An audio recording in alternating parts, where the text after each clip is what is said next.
কিন্তু আমাদের এই সম্পত্তি আর ব্যবসার অংশীদার সে হবে না।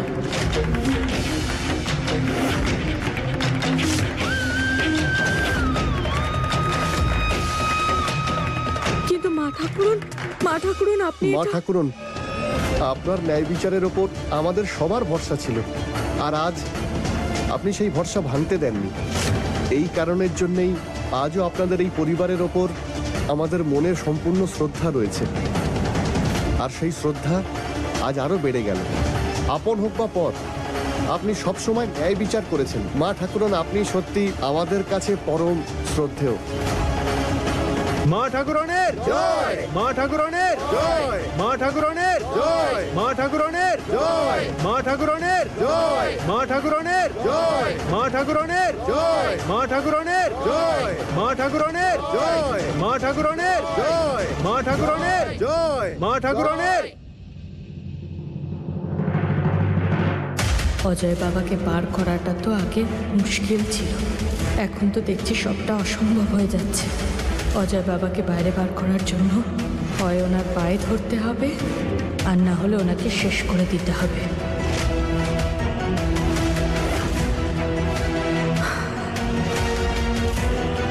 মা ঠাকুর, দেখতে পাচ্ছ বৌমা, এটাই হলো এই পরিবারের ঐতিহ্য আর মানুষের দৃষ্টিতে তার স্থান। আর আমি আমার এই পরিবারের ঐতিহ্য ধুলোয় মেশানোর অধিকার কাউকেই দেব না। আমি মানছি যে সত্যি ভুল হয়েছে, অজয় বাবা অনেক বড় ভুল করেছে, কিন্তু মা ঠাকুর, অজয় বাবাও তো এই বাড়িরই সন্তান। হ্যাঁ, সেই জন্যই তো এই ভুলটা আরো বড়, যে এই পরিবারের রক্ত এরকম নোংরা কি করে হলো।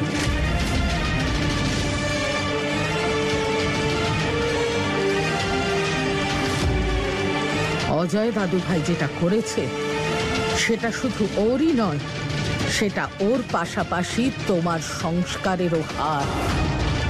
আর যেটা হয়েছে সেটার জন্য শুধুমাত্র তুমি দায়ী।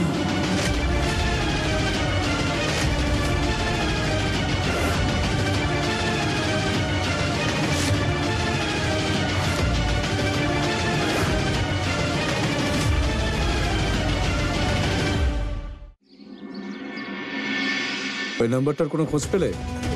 না স্যার, এখনো বুঝতে পারছি না নাম্বারটা কার, কিন্তু আরেকটু সময় দিন, আমরা যেভাবেই হোক খুঁজে বের করবই যে এই নাম্বারটা কার নামে রেজিস্টার করা, আর অপরাধীকে আপনার সামনে আনবো। ঠিক আছে, যদি খোঁজ পাও তো আমাকে জানিও, আমি পরে কথা বলছি।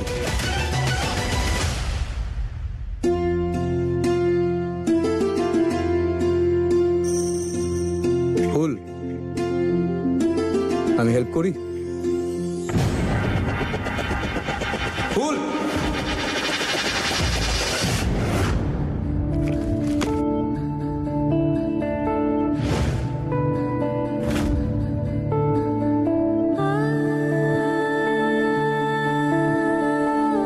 আজ আমি তোকে মিষ্টি খাওয়াবো।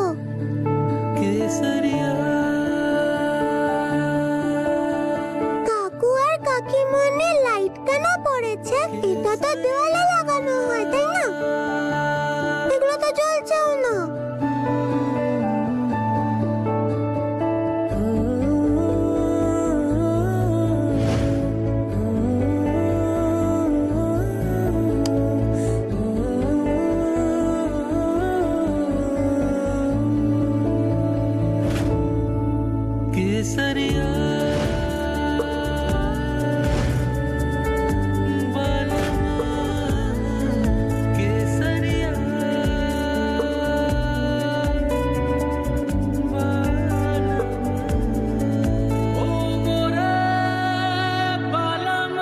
ওয়াও, কি সুন্দর লাইট!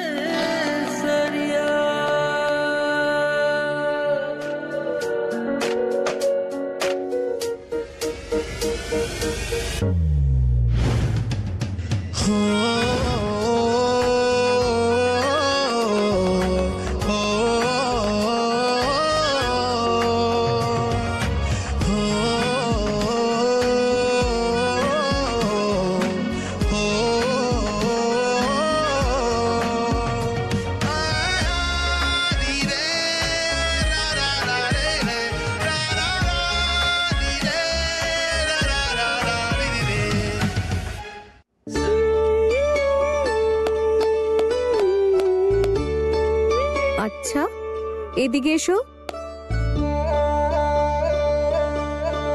তোমার এত ভালো লেগেছে যখন, তোমার ঘরের যে দরজাটা ওখানে লাগিয়ে দেবো, কেমন?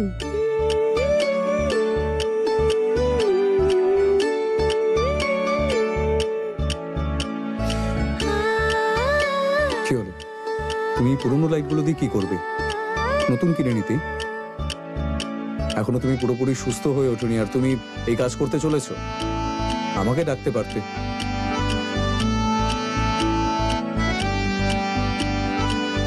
কি হলো, আজকে আর কথার উত্তর দিচ্ছ না যে?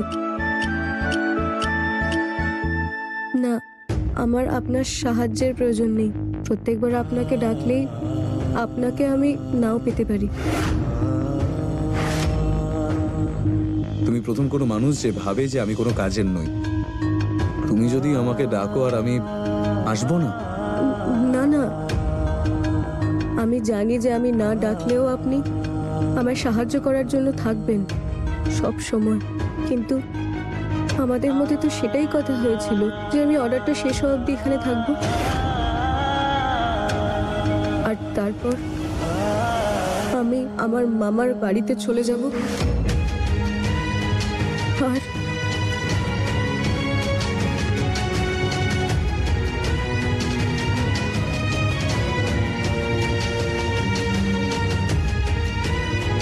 বৈদ্যমশাইয়ের গ্রামে আপনি সবার সামনে আমাকে বাঁচানোর জন্য মিথ্যে বলেছিলেন, আমার সিঁদুর পরিয়েছিলেন।